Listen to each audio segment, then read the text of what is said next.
This episode contains a very disturbing part of your past, worship songs. The music in this episode may manipulate your emotions, trigger your PTSD, or simply get stuck in your head for the next 17 weeks. Proceed with extreme caution.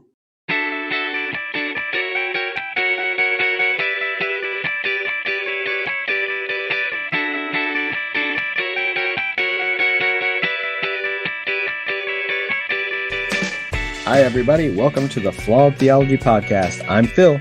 And I'm Susie, and we're asking the question, if your theology were wrong, wouldn't you want to know?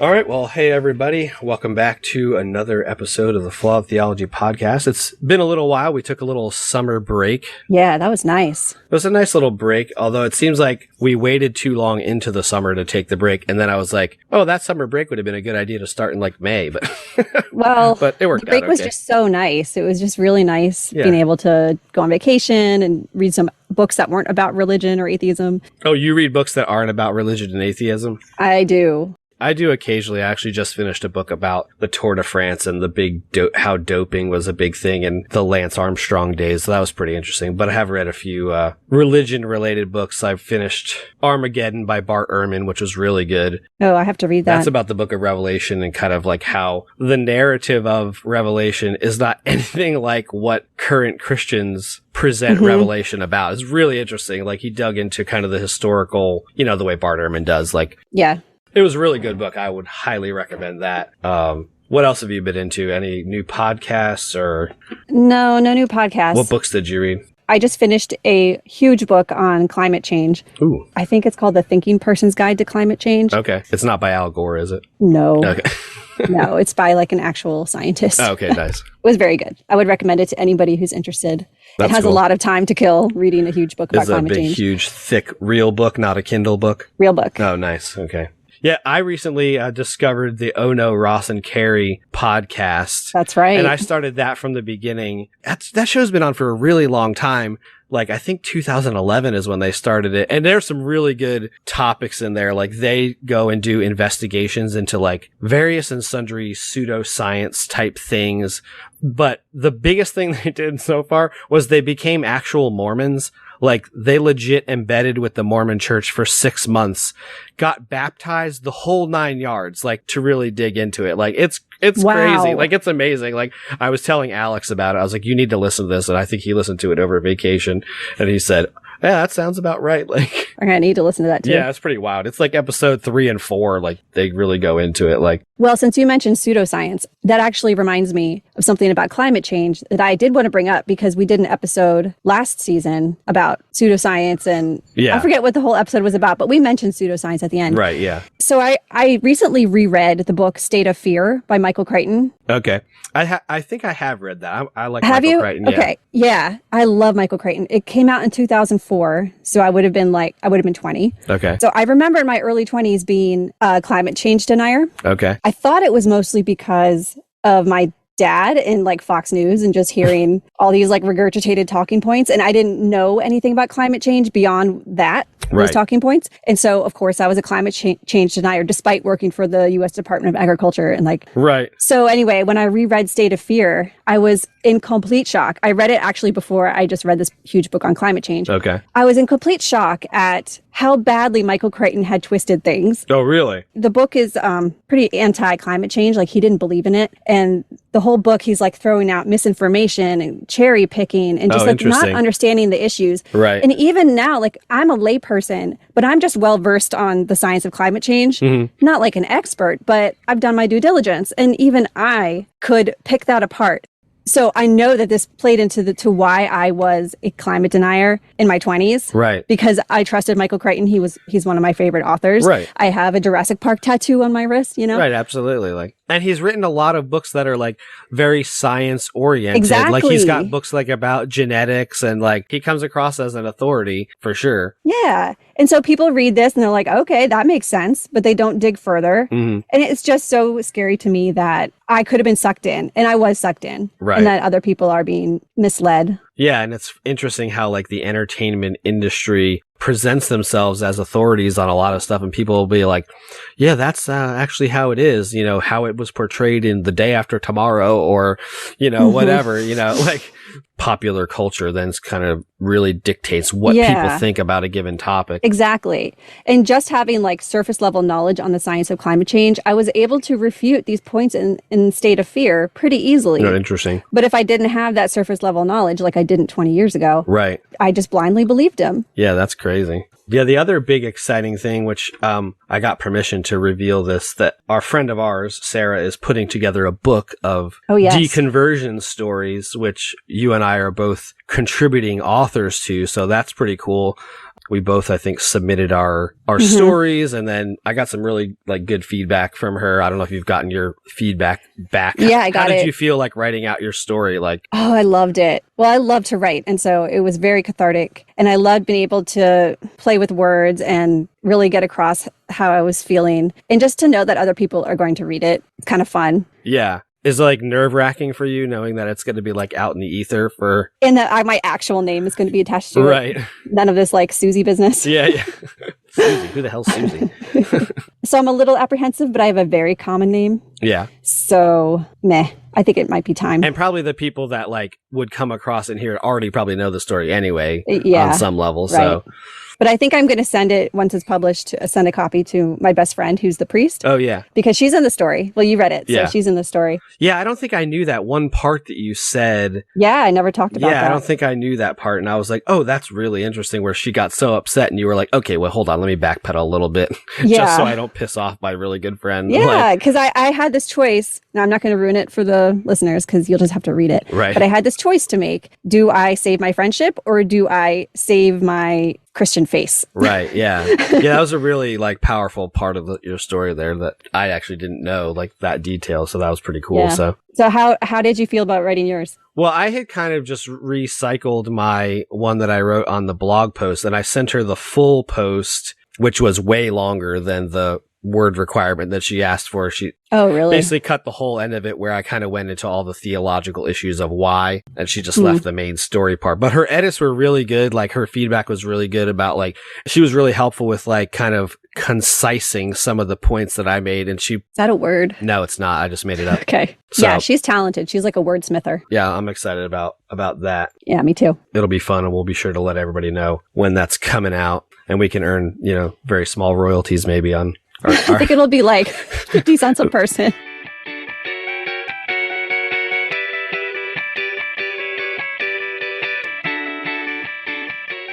So yeah, let's jump into our Flawed Theology in Real Life segment. This kind of goes along with our topic, which I haven't even talked about yet. But our topic today, we're going to dig into the idea of emotional manipulation in worship. I think you guys should take a shot every time Phil says dig into.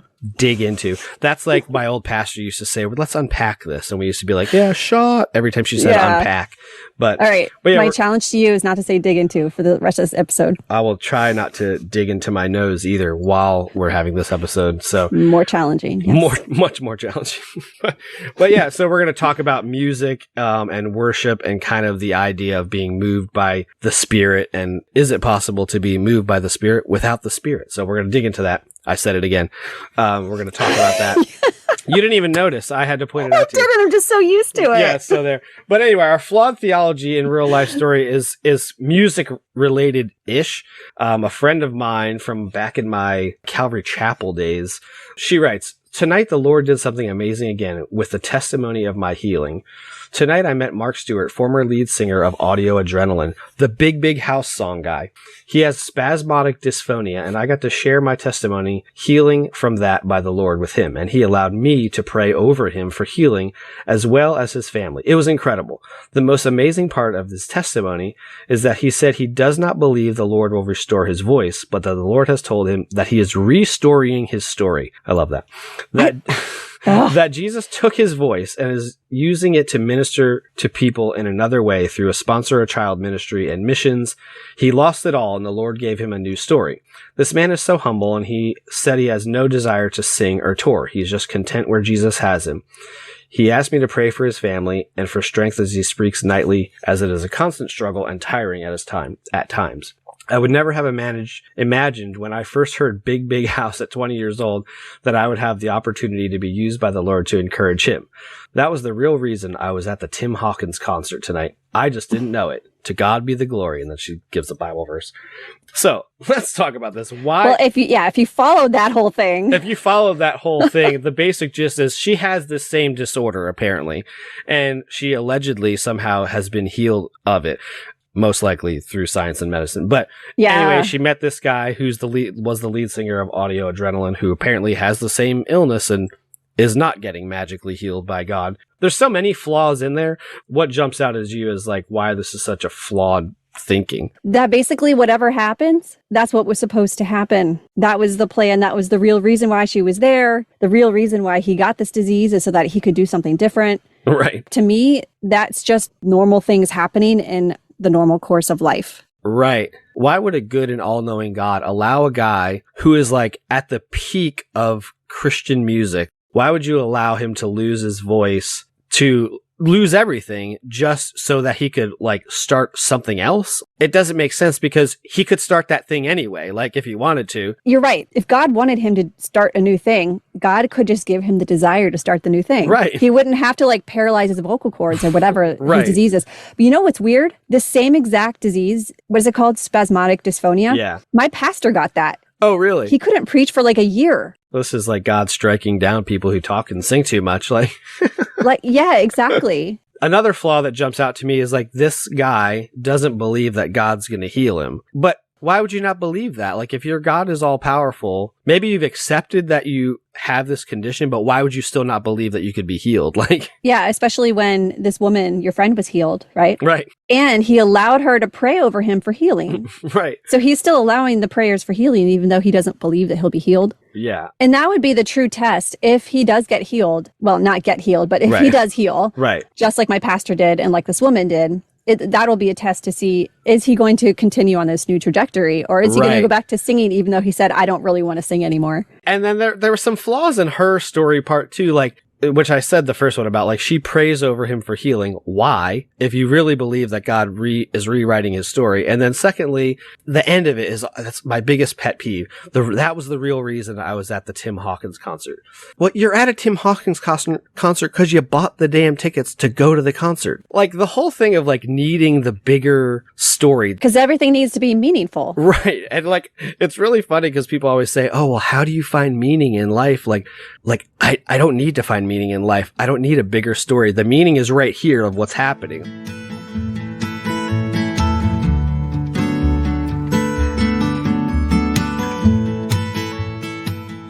We're calling this episode The One with the Three Chords. And the reason we kind of came up with that is because back in the 50s, there was a country guy who said that country music was about three chords and the truth. And ironically, a lot of Christian music and stuff in general is three chords and allegedly the truth. So Yeah. we're going to talk about how music actually works to affect our emotions and how it's exploited in Christian worship music. And then we'll talk a little bit about, can quote unquote secular music do the same thing that Christian music does? The answer is yes. Yeah, the answer is yes. Spoiler alert. Yeah, let's talk about our experience with music, because I think music was important kind of to both of us. But very different. In very different ways. Like for you, Yeah. you've mentioned a little bit about choir and how music was part of your faith journey or your religious experience. Talk a little bit about that and how music was important to you. Okay. Well, I joined choir when I was a teenager. I think I was like 15 or 16. For me, it was just a fun thing. It was very fun. It was kind of the first time I'd ever sang in a choir and learned how to sing harmonies and stuff. It was kind of an intellectual exercise. And it also kind of assuaged some of that guilt that I had about not being involved enough in church. Like I didn't like to do VBS. I didn't like to watch the kids. I didn't like to acolyte. And so this is a way I could like quote unquote serve. Right. And do it in a way that wasn't horrible to me. Right. It was something fun that you enjoyed doing. And Right. But the music was all organ music and hymns and very traditional. So it was Right. nothing like the music we're going to talk about today. Right. You did that kind of music, right? Yeah. And it's interesting because I grew up like in a pretty traditional church. Like as a kid, I was involved in music from a very young age because my parents were both really musical. Even as a kid, I was singing like special music, like the song before the sermon or the song for the offering or whatever. So like, yeah, then that kind of evolved into getting into the whole worship thing, which happened kind of after college, where I think that is kind of when that genre really kind of appeared. Like Passion was really big, and like contemporary worship kind of started happening in churches, as a way to like reach the young people, So that's when I kind of got into worship leading. My first church, like after college, I landed at that church to be on the worship team. Music and leading worship was like who I was, like for the bulk of my adult Christian experience was worship leading. Like that's what I did. And I had some hard times like going through that, trying to figure out who am I outside of like being a worship leader. So yeah, music has been really important to me. And it's probably really the only thing that I miss from my Christian life, really. And Same. And not so much the like music itself, but it's like the camaraderie that you got from being in a band. The same thing with the choir. We'll talk about that a little bit later. The mental benefits you get from doing music in a group. Yeah. All right. So let's talk about what the church claims the power or the purpose of worship and music is. What about the church? What's the church's view about worship and why? I Googled this and got questions. Is always the one I go to. Yeah, your favorite. Yeah. So they say that God demands, seeks, and requests our worship because he deserves it, because it is the nature of a Christian to worship him, and because our eternal destiny depends upon it. Wow. Yikes on bikes. So this actually conflicts with the common apologetic defense that worship isn't for God, it's for us. Right. When we say, why does God demand worship? Oh, no, he doesn't. Right. It's for us. It's for our betterment. But God Questions doesn't agree. Yeah, well, and neither does the Bible, really, because there's so many places where God demands worship. He demands you come before him prostrate and you give everything and surrender and all that stuff. So the idea that worship is only for us is certainly not backed up by the Bible. And then for the worshiper, for the Christian, the reason that we did it was to foster this relationship with God, to purify ourselves, like singing these songs about how broken we were and all that kind of stuff was all part of that like cleansing process and reinvigorating. Sounds so weird. Like reinvigorating and reminding ourselves of how worthless we were without God. For you, like, it's probably a little bit different in traditional worship, but like, what did you get out of singing in the choir or even like singing in the congregation? It might be a little bit different. Do you mean me personally or what I should have gotten out of it? Yeah, like what does the average Lutheran get out of it? Well, maybe a little of both, like, because I think you were getting what were you getting out of it? Musical satisfaction, that was it. Yeah. So for you, like singing the choral stuff didn't like heighten or enhance your like connection with the celestial or anything like that. It was just like notes on the page. Like I barely even registered the lyrics that I was singing. It was all a mental exercise in getting the notes right and getting the words out when they were supposed to be out. So how did your experience with worship music impact your faith? Initially, when I got into like contemporary Christian music, it wasn't like this big emotional thing because I grew up Baptist and like emotions were bad. But then like I eventually landed at like a Calvary chapel and their worship was like very like emotional. And I was like, ooh, this is like really cool. And I think it's because they were using all these, tactics kind of music, to help the person feel more connected. And so I started getting into that. And I was like, oh, this is like really cool. I like really feel the spirit, quote unquote. And then, I got into worship leading and then I was like, oh, look, I can do this to people too. Like, and I really was like trying to do things to like make people respond. For me, it was like, it definitely like, I felt that it deepened my connection because as a worshiper and as a leader, I guess for me, it was somewhat like I hadn't realized that like my faith and feelings could work together, so I was like, oh, I didn't realize I was allowed to have emotions about this, that. Of course, all the emotions a lot of times were negative because they're about you being broken. And then you translate that to the congregation too. Like your guys are all broken too, but Yeah. And you just triggered a memory for me because I went from Lutheran to when I went to college, I joined InterVarsity and then went to their worship hour or whatever. The band was called Sometime After 7. I remember that because they started it sometime after 7. Sometime after 7. Yeah. How catchy. I only went once because I had tears streaming down my face and I had no idea why. I was like, I don't understand what's happening. Right. I think I kind of knew on some level that I was being manipulated and I didn't like that I didn't understand it. Right. So I never went back. Yeah, that's interesting. And that leads kind of into the idea of how much bad theology is hidden and even not so hidden in that kind of music. Like a lot of that damaging theology that's prevalent in mainstream Christianity is hidden by the emotional feelings that you have and the action of singing together. Like you're all singing together about topics like being a worthless sinner and being broken and being nothing and sacrificing everything and needing a savior. And you're singing this all collectively, so it all feels so normal. Yeah, it's so weird that you can wrap up this like horrible doctrine into something that sounds nice and mushy and emotional and makes you feel sort of good, but at the same time, like despicable. Yeah. You put some nice chords behind it and like you sing a nice melody, but you don't realize you're saying things that are like truly damaging to your own psyche. Like, yeah. So we found that, well, you found this song called From the Inside Out, and it's by Hillsong United. I had never heard it until you sent it to me because I'm not really into this kind of music. That's so mind-boggling to me, but I know. Well, let's talk a little bit about the lyrics because that's what we're talking about. So like, we're going to examine this song. You like that? We're going to examine this song a little more fully later because it really fits a certain formula that a lot of worship songs have. Yeah. This song was like a quintessential worship song. It was awesome for like the end of the service or right before the sermon, like where you're really trying to get people to the place of like making some kind of decision. You know, the song opens with the lyrics, 1,000 times I failed, still your mercy remains. So they make it seem like, oh, well, the failing is bad, but the mercy is good, which sounds plausible, right? Like, sure, except that failing is just a part of being human, which of course they think is the problem, that you're human in the first place is a big problem.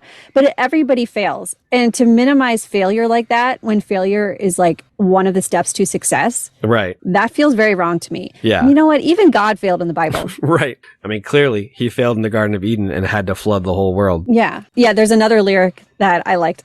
It says, in my heart and in my soul, I give you control. Consume me from the inside out, Lord. Yeah. So this makes you losing your autonomy sound like a real picnic. Yeah. Like you're being consumed from the inside out. Right. It's like a host, like a parasitic host. Yeah, a parasite. And the next lyric kind of goes right along with that. Like, your will above all else, my purpose remains, the art of losing myself in bringing you praise.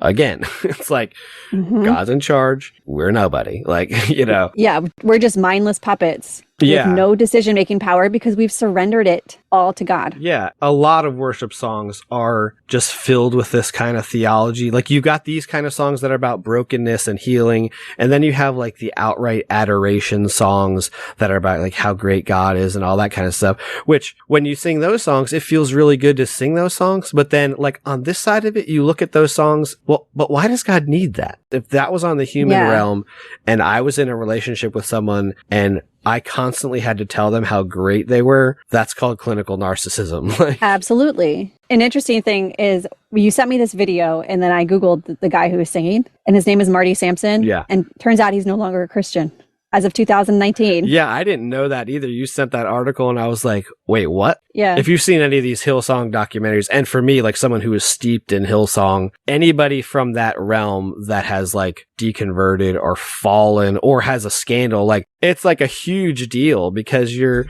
talking about people that were idols, like to a lot of people, like they were leaders. They were the examples of like what a sold out Christian was supposed to be. And, you know, this guy's walked away. It's funny that they were the ones, or at least the worship leaders were in charge of manipulating people. And I use the word manipulating loosely because like, I'm sure when you were a worship leader, you didn't do it maliciously. No. And I don't think that most of them do. I think they honestly think that they're just trying to connect people to God. But what they don't realize is that they're simulating God, not actually connecting anybody to God. Right. It's so interesting when those people lose their faith because they're the ones who are like doling it out. Right. Like they're the source of it on stage. It was never real. Yeah, it was never real. But what's funny is like to this day, like earlier this afternoon, I was playing through some of these songs kind of for some of this for this episode.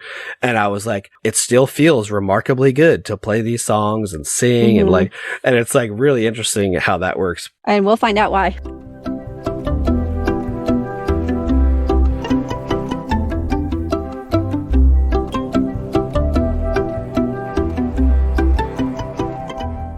from a scientific and medical standpoint, how does music affect the brain? There's a lot of interesting stuff that happens in our bodies and in our brains, like when we hear music, and especially when we hear music in a community setting. So I found an NPR article that kind of briefly goes into an overview of what happens. So when you hear music, it triggers the production of brain chemicals that are involved in feelings like pleasure. It mentions dopamine. So we all know dopamine, like we need those hits of dopamine. And did you know our brain makes opioids? I don't know if I actually knew this. I'm not sure I knew that either. Like actual opioids or the simulation of what an opioid does? I have no idea. But I've read it in 2 different articles. This says your brain makes opioids, and then another one says it stimulates opioid pathways. Yeah, I mean, that makes sense because like dopamine is the like response of what you would get from painkillers, and we'll do all kinds of things to get that dopamine response as a human. I mean, there's tons of like experiments that they do on rats,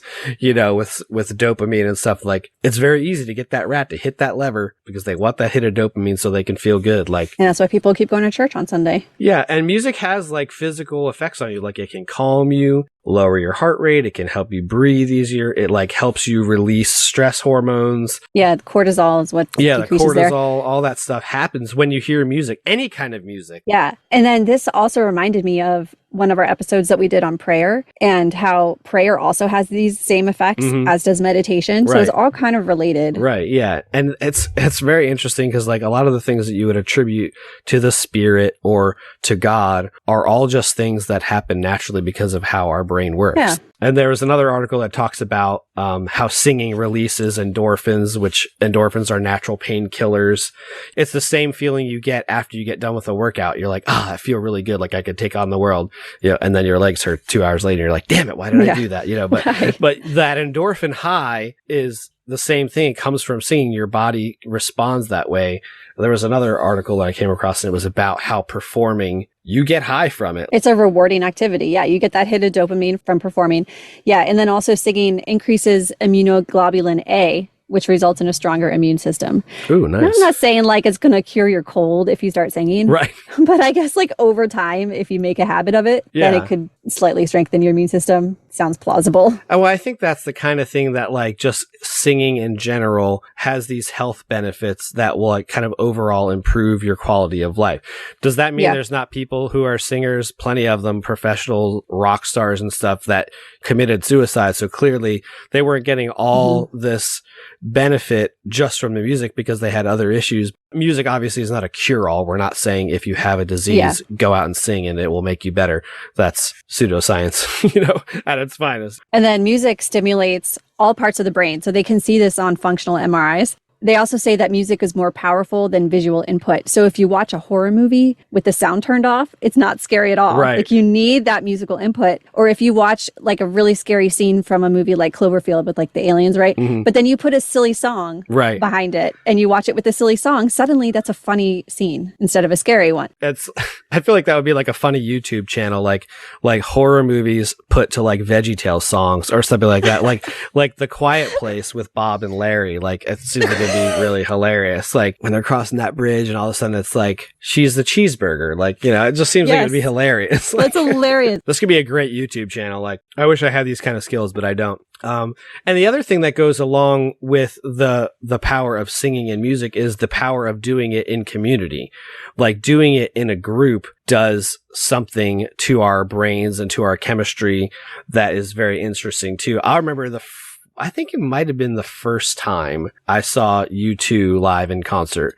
I got like general admission floor tickets. I was like 4 feet from the stage and I felt this overwhelming sense of like worship. Like I felt connected to God. I felt connected to these 80,000 people. And I was with a buddy of mine who also was a worship leader too. We both looked at each other and were like, this is church right here. But you didn't think at that time, oh no, this is a simulated euphoric experience that has nothing to do with God? No, of course not. Because I connected that to like, oh, well, God is everywhere. Like, and even in this venue with 80,000 people that aren't there to worship God per se, the connection that's happening is holy. Wow. What if it had been at a Marilyn Manson concert? Would that have been God? you know, I might have been more disconcerted by it if it was Marilyn Manson or Pantera or Rage Against the Machine or something like that, you know. But it's funny, like that community aspect was very powerful. Like, well, that NPR article mentioned that when lots of people are listening to the same song, our neurons fire with the beat of the music. Yeah, I thought that was really interesting. Yeah, they're all firing at the same time, and that's how we all get shared brainwaves. No, I'm not sure how we detect the brainwave of the person next to us, but maybe it's just that like we're moving at the same pace and we're moving at the same beat. Yeah. And I think, there's some kind of neurological symmetry, I guess, that happens. Like, you know, I mean, it is electrical impulses too. So, you know, maybe there's something to that, because I think in that article, they also talk about they measured the brain waves and they could see the neurons firing as people listened to the songs together, and they were like right on beat. Like, and this isn't just limited to like rock music. And like choral singing does the same thing. Like singing in a choir, there's interesting articles about choir singing improves health and happiness. I sang in choirs too, and there's something really cool that happens when you are like just voices, all these parts, and like it's pretty magical stuff. Harmonizing is very satisfying to me. I don't know why. It was like it scratches an itch you didn't even know you had.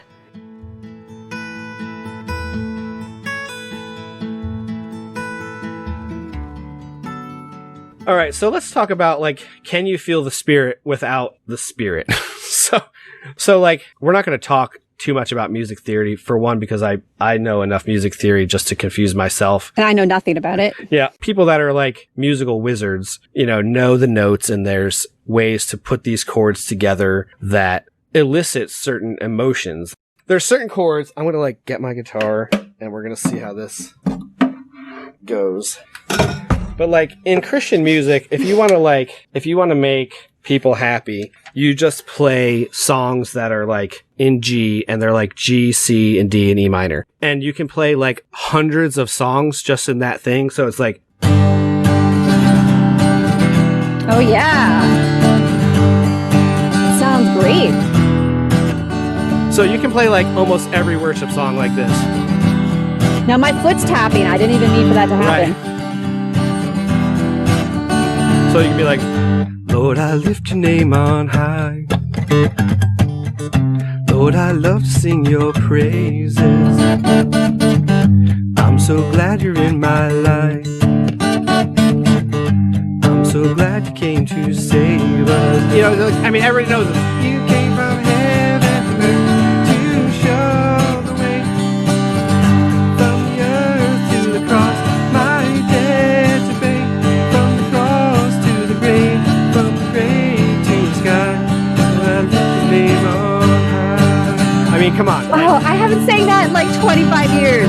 Yeah, and like every song, if you want to get people hopping and clapping, you just play those songs. Like, and there's secular songs that do that too. Like that same progression, which is like 1-4-5 or 1-4-5-6 or whatever, is like "I'm Yours" by Jason Mraz, like "Ho Hey" by the Lumineers. Like you can get the same emotional response from that same thing. Would you like to know what my emotional response was to that? Oh, what was it? Okay, my heart's beating way faster than it was before. I got really excited because I recognized the song, and I sang it around the campfire at Camp Raven Rock. Right. Yeah, my foot started tapping kind of involuntarily. Yeah. I just feel happier now. Well, and then like the nostalgic factor too from that like is crazy. I think I played the chords wrong several places, but like didn't even notice. And there's hundreds of songs that it's funny. I was on ChatGPT this morning. I was like, ChatGPT, give me a list of songs that use these chords, and it spat out like 20 Christian worship songs that just use those chords. And there's way more than that. Like there's tons of them. But you could take those same chords or like slightly change the order of them, and like you can make it now like an emotional song, like so.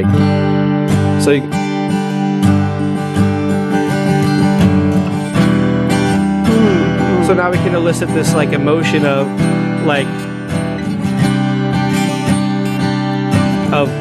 this wonder thing, and be like, how great is our God. I know the song. Me, how great is our God. Oh, we'll see how great is our God. You know, and that's, as soon as you hear these things, it's like, you're like, oh yeah, it's nice. You can just elicit this like emotion, and there's like so many songs that just use the same same pattern. I almost want to become a Christian again. It's really funny because like singing that, I was playing that song this afternoon. I was like, oh, I could do this in a church like right now and go show up at some church, get paid for it. And I mean, those songs are good. And the funny thing is that there are people that do that, like that don't believe it at all. Yeah. But they just do it as their job. And like, I've heard stories, some of my friends that still play music and stuff in church. They're like, people will come up to them like, man, God is really using you. And like, the person's like, just like a stark atheist, like, you know, and it's just, and they just nod and smile and then they go get their check, you know, like it's that progression too can elicit emotion. It's like the same progression as like With or Without You and Let It Be by the Beatles, like, you know, or one of my personal favorites, for musical, emotional elicitation, How He Loves. People would get into this song like, oh, wrong. That's bad. It's like, He loves us. Oh, how He loves us. Oh, how He loves us. Oh, how He loves us. So this has like some minors in it. So people are like, it's very like pensive. It's also like a little bit different of a rhythm. So it's like, oh, you're like lilting and you're like, this is all the Spirit. But guess what? I don't believe in God. And I can sing this song. I'll bring you right to heaven's gate. You know, all because of these chords. Like, I actually don't like that one. Oh, you should hear the original version of it. Like that was maybe. Oh no, I'm not saying it's your rendition. I mean, the feel of it, I don't like. Yeah. So then the difference is just the chord placement. Yeah, you can change the whole feel of a song. Crazy. Just by so like here, like you can take this, like that's the same 4 chords as this.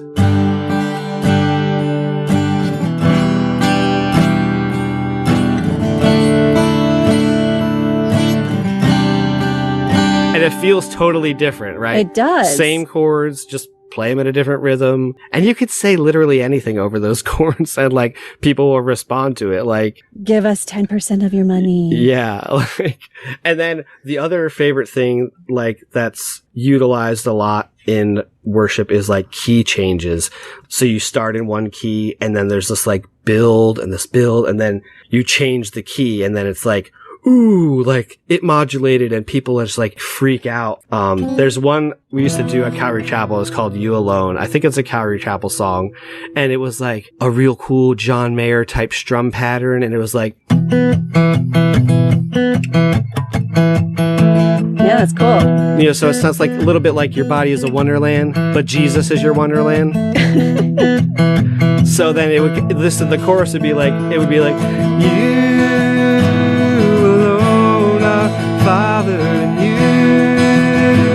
alone are good, and you alone are Savior, and you, here it comes, alone are God.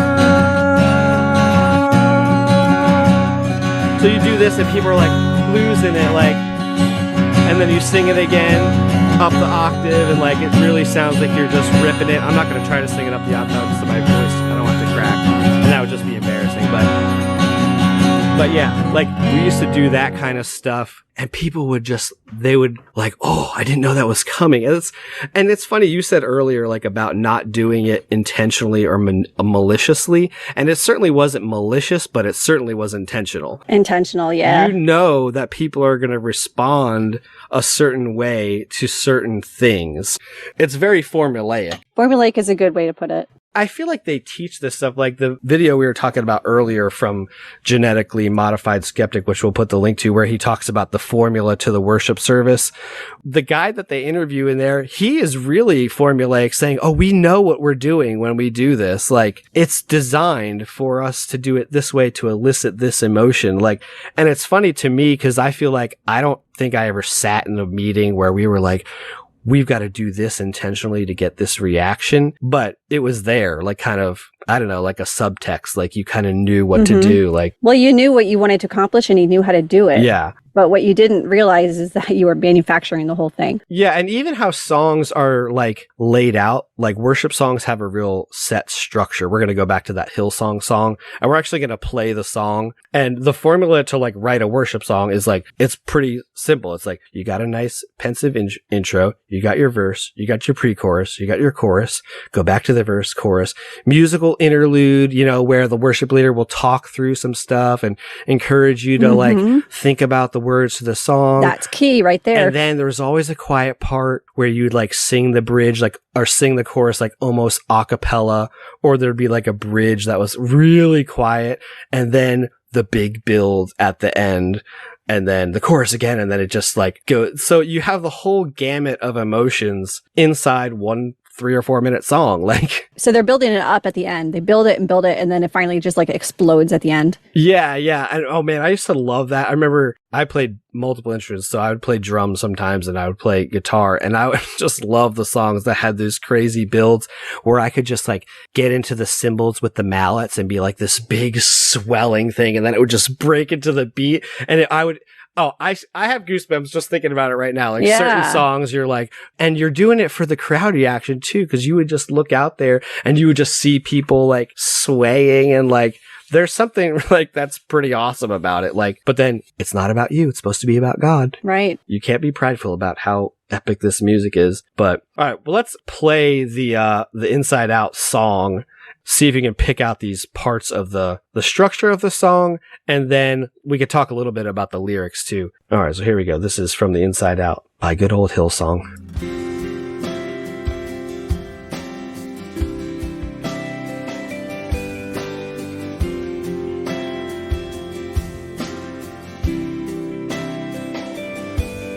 So this is your nice pensive intro, cool guitar lead, you know, you gotta have that.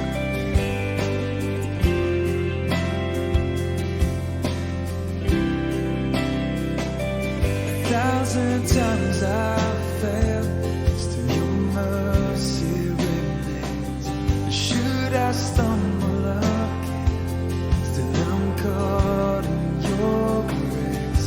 Everlasting, your light will shine when all else fades. Never ending, your glory goes beyond all fame. My heart and my soul.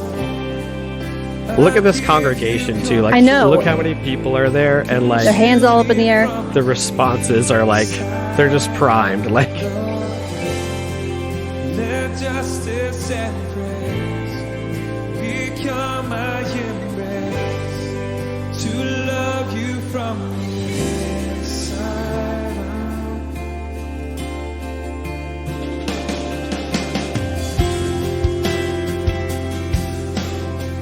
obligatory blonde girl on stage. She looked like she was having an orgasm. Yeah. Hillsong people were not ugly, so yeah, that's another prerequisite.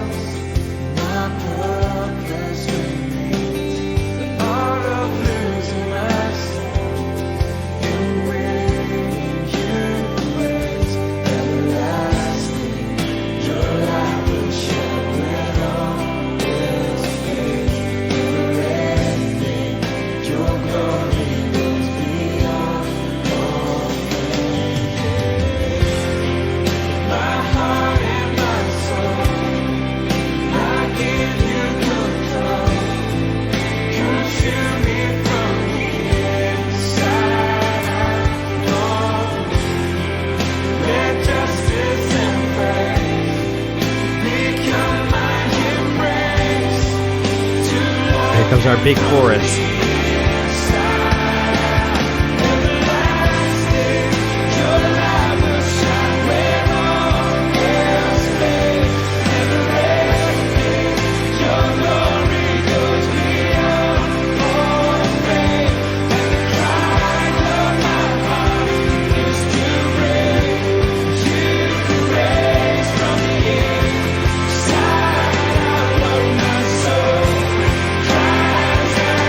Here's your big musical interlude with your sweet guitar solo to glorify Jesus, of course.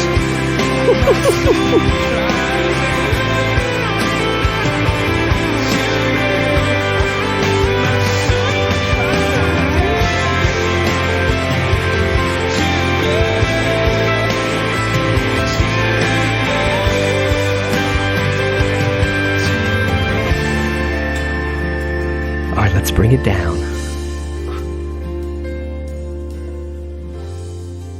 My heart and my soul, I give you control. Consume me from the inside out. Here's your build. Let justice and praise become my embrace. To love you from the inside out. Everlasting, your light will shine where no else fades. Never ending, your glory goes beyond all faith. And the cry of my heart is to raise you praise from the inside out. Lord, my soul cries out. Everlasting, your light will shine when all else fades. Never ending, your glory goes beyond all faith. And the cry of my heart is to raise you praise from the inside out. Lord, my soul cries out from the inside out. Lord, my soul cries out from the inside out. Lord, my soul cries out.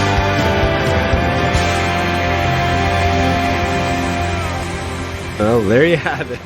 What are your thoughts? I zoned out at some points. Did you? Yeah, it's just kind of boring. Yeah. There were good parts that gave me like feelings of serenity, but then I also like definitely zoned out. That might be a little inattentive ADHD going on, but Yeah. It's funny because, like, for me, that response is, like, very nostalgic, but, like, the formula in that song is, it's like, it's right there. That was a perfect example of the formula.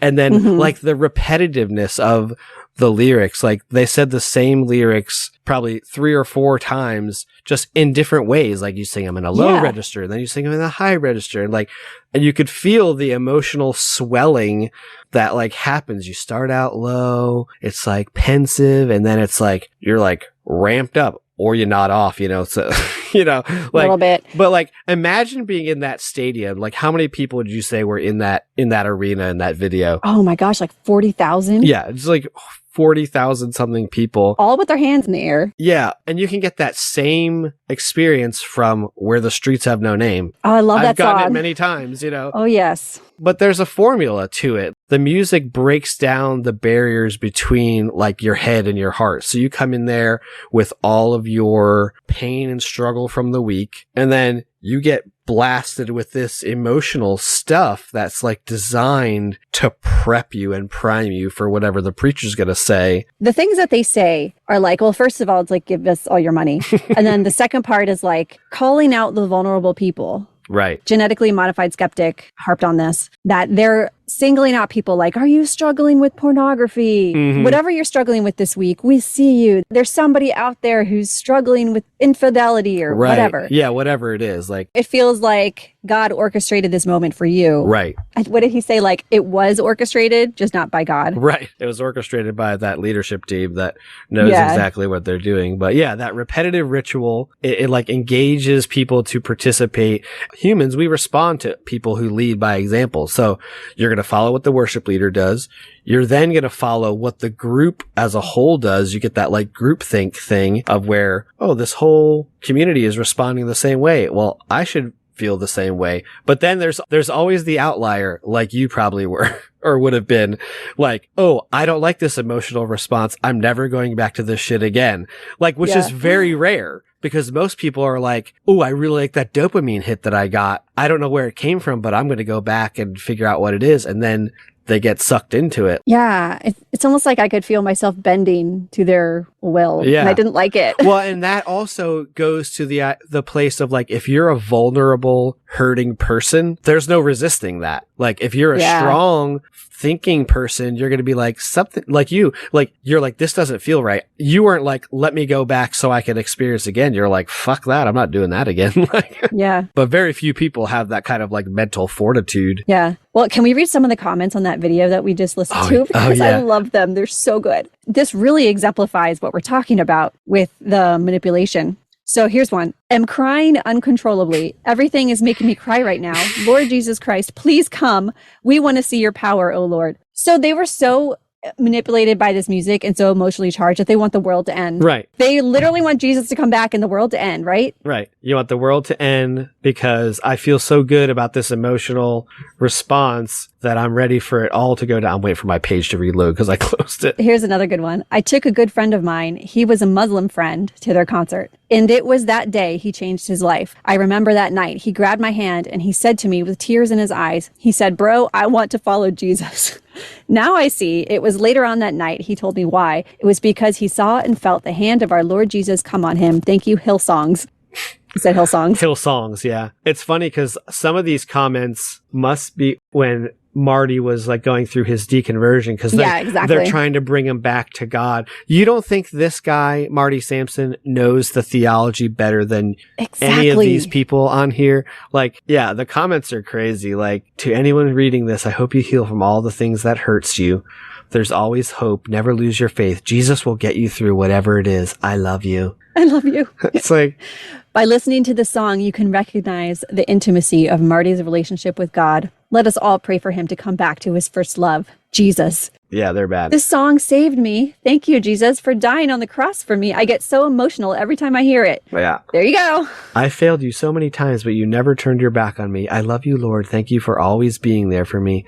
I will always be yours forever. I'm a slave. Yeah. I melt in God's presence with this song. It speaks my deepest heartfelt surrender to the King. I was just on that same exact one. Like, but yeah, the thing you get from this is like all of these are emotional responses. Like, I'm crying, like, you know, and then, you know, they're like, in light of all the stuff that's going on with Hillsong, with the scandals and stuff, they're like, oh, well, Hillsong may have its flaws because it's human, but the message is still good. You know, what they're doing is still good, and it's crazy.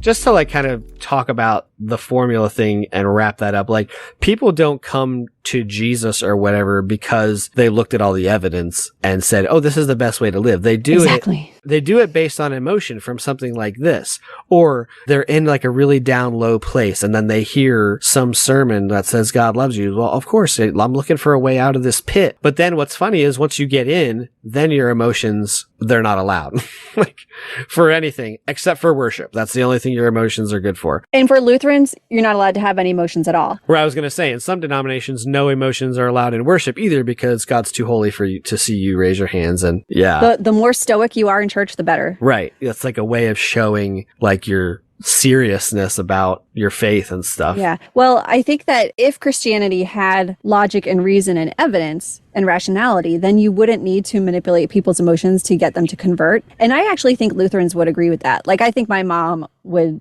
say, yeah, don't use emotions to convert people, but she probably thinks just use the Bible and the Word of God. It's evidently true. Right. Use that to convert people instead. But like, obviously we know that doesn't hold up. And so when we see these adult conversions, most of the time it's because they have an emotional experience, not because they're persuaded by the evidence. Right. So yeah, I mean, I think we can safely say, like, the conclusion we can come to is that music is powerful and you can experience an emotional connection with the people around you, with what you think is God, because of how our brains work and how music works. Like, there's so much studies. Like, we didn't really dig into all the studies or give all the data that's out there about the neurological responses, but there's so much scientific and medical explanations for the response that the human body, mind, and brain have to music that worship leaders, Christians organizations, they know this stuff. I think that's probably more evident in like a bigger organization where they're like, we've got to keep these people all on the same path. And so they know that stuff. I think maybe in a smaller church or something like that, they're just trying to do their thing or whatever. But in these big mega churches where they're a business and their survival is based on thousands of people giving their money, they know what they're doing. You know, it may not be malicious, like you said earlier, but it's definitely intentional. Like, but yeah, they're hijacking normal neurological processes to simulate God for their own means and their own objectives. Yeah. The more light that we can shed on that and expose it for what it actually is, it's kind of like seeing the man behind the curtain, like the Wizard of Oz. Right. Then we can sort of inoculate ourselves against it. Like when I was in that situation and I felt like I was being emotionally manipulated and I didn't go back. I removed myself from that. Yeah. So I feel like people need to be more aware that this can happen and then protect themselves from it. Yeah. It's like being unafraid to use your autonomy and tap into your autonomy. I mean, that's something that's hard for a lot of us that came out of Christianity because we've been told, our whole lives, your autonomy means nothing. Like your emotions mean nothing. Your desires mean nothing. All of that stuff's evil. And so now on the other side of that, you really have to be intentional, to use a bad Christian word. You got to be intentional in your desire to be autonomous and realize that these things are emotionally manipulating you to get you back into the fold or whatever. Absolutely. I kind of had fun like with these songs and stuff because I haven't really listened to any music like this in a while. And I was like, I wonder if I could listen to it and if it would bother me. Cause I see a lot of people say it like, oh, this triggers me. It causes me a lot of like pain and stuff. And I was curious if that was going to happen, which it didn't, which I think is like healthy because then you can look at things objectively, which I guess is an encouragement to listeners out there. Wherever you are in your journey, you're going to progressively get to the point where you can look more objectively back at some of these things and say, oh, that's why that worked, or that's why I did that, Yeah. And that's such a light bulb moment. You're like, ooh, now that makes perfect sense. And it also helps you be like, well, I'm never doing that again, Absolutely not. Yeah. So, cool. Yeah, so I want to wrap this up with a poem that a friend of, I don't know if you know her, but she started a blog and her blog name is Johnny Rose. But she wrote this poem that is called Strings. And I'm just going to read it kind of as the closing to this episode. Such a grand manipulator, your pitch, you tenor, the chorus, that progression, the awe-inspiring intensity, the trembling in your voice orchestrated to convict me. It was true, you sang it. A simple, soft, delivered tone could grip me, bind my heart to thee, a puppet tethered to your strings. My mood would follow your melody, tore me down so you could lift me up. It was true, so I sang it, arms lifted, heart pounding, my eyes welling with tears. I thought holiness would cure my humanity, make me better, make me new. But I stayed human. I stayed the same. Your message would damn me, then forgive me. Week after week, I came back for your songbird's lashing, for my fix of fresh forgiveness, to experience those repeated feelings, that passion, a vagrant, a sinner, but safe. You controlled me from the inside. Captor, you played my feelings with a song. Now you and I both wonder how I got away. Wow. That's amazing. It's so good. The power that music has shouldn't be like used to abuse and damage people. And it really can. Like it really can hurt people when you tell them that you're broken, you need Jesus, you need a savior, you're worthless. Like that shit sticks with you. Like, and it's hard to overcome that stuff. So hopefully this will be a useful episode for you guys to help identify some of these tactics and these things and be glad that you got the hell out. It'd be fun to do an invitation right now where we just invite you to give us all your money or tell you that you're a bad person, but we're not going to do that.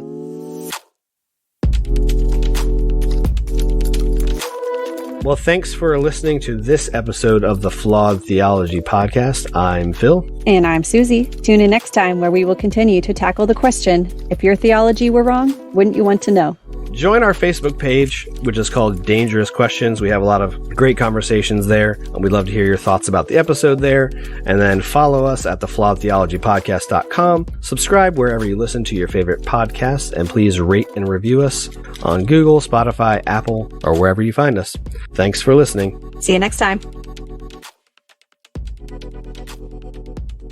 Yeah, I've gotten spoiled with the Kindle books, and every once in a while I'm like, oh, it'd be cool to read a book, like an actual book, but I always read at night, and like I'm always dropping my tablet on my face when I fall asleep, so if I dropped like a climate change book on my face, I'd probably give myself a concussion or something. Well, you'll probably be fine if it's the paperback.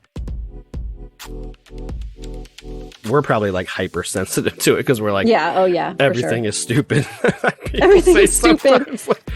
Oh, story of my life. Yeah. Everything's stupid. It's the opposite of the Lego song where everything is awesome. It's like, no, really, everything is stupid. But if your theology were wrong, wouldn't you want to know?